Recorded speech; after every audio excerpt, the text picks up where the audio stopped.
আসসালামু আলাইকুম। আজকের বিষয় কানাডা ভিজিট ভিসা প্রসেসিং।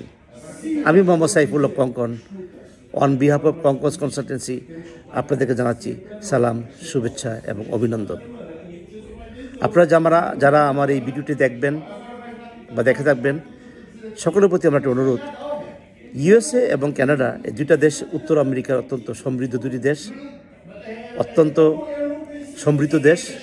উন্নত বিশ্বের তালিকা এই দুটি দেশ সবসময় সবার উপরে শীর্ষে। কানাডা ভিজিট ভিসা কারা আবেদন করতে পারবেন? আপনারা যে কেউ কানাডা ভিসার আবেদন করতে পারেন, তবে সাধারণত ভিসা নীতিতে দেখা যায় আপনার পারপাস অফ ভিজিট যদি যথার্থ হয়, আপনার আর্থিক সামর্থ্য বা ব্যাংক স্টেটমেন্ট বা আপনার ফিনান্সিয়াল স্টেটমেন্ট ক্যাপাবিলিটি যদি আপনি দেখাতে সক্ষম হন, একই সাথে ভ্রমণ শেষে আপনি বাংলাদেশে ফিরে আসবেন এমন পারিবারিক, সামাজিক, ব্যবসায়িক অথবা আপনি যে চাকরি করেন, যে পেশায় আছেন, সেই পেশার সাথে বাংলাদেশে আপনার বন্ধনটা কেমন, ব্যাক টাইটা কেমন, সেটা যদি প্রমাণ করতে পারেন এবং সুন্দর একটা ট্রাভেল প্ল্যান, তাহলে সদ্য ভিসা অফিসার আপনাকে ভিসা প্রদানে সম্মত হবেন যে কোনো মুহূর্তে, যে কোনো সময়ে। কানাডা ভিসার ক্ষেত্রে আমি আবারও আপনাদেরকে আহ্বান জানাবো, আমার দীর্ঘ 22 বছরের অভিজ্ঞতার লোকে কঙ্কজ কনসালটেন্সি সবসময় বিশ্বাস করে সার্ভিস ফার্স্ট।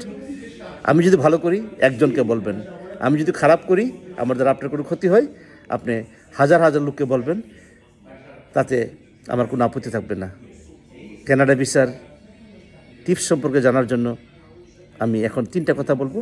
প্রথম হলো আপনার পারপাস অফ ভিজিট বা ভ্রমণের উদ্দেশ্য, দ্বিতীয় হলো আপনার পেশাগত এবং আর্থিক সামর্থ্য, তৃতীয় হলো আপনার ব্যাকটাই বা বাংলাদেশে ফিরে আসবেন, আপনার ফ্যামিলি কে কে রেখে যাচ্ছেন, বাবা মা, ভাই বোন, আত্মীয় স্বজন, পরিবার পরিজন, এরকম একটা বিবরণী আপনাকে ফুটিয়ে তুলতে হবে। কভার লেটার, ট্রাভেল প্ল্যান, সর্বোপরি সেলফ ডিক্লারেশন। আমি সবসময় আপনাদেরকে যে কোনো পরামর্শ দানে সচেষ্ট থাকবো।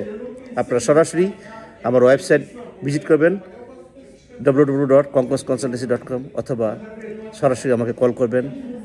আর হোয়াটসঅ্যাপ নাম্বার, বাংলাদেশের মোবাইল নাম্বার একই নাম্বার 01676939959 অথবা ওয়েবসাইটে নির্দেশিত ইমেলে সরাসরি মেল করবেন। And I request you, please call me before visiting my office. আসসালামু আলাইকুম। কানাডা ভিসা প্রসেসিং সম্পর্কে আমার কথাগুলো শোনার জন্য আপনাদেরকে অভিনন্দন জানাচ্ছি। আসসালামু আলাইকুম।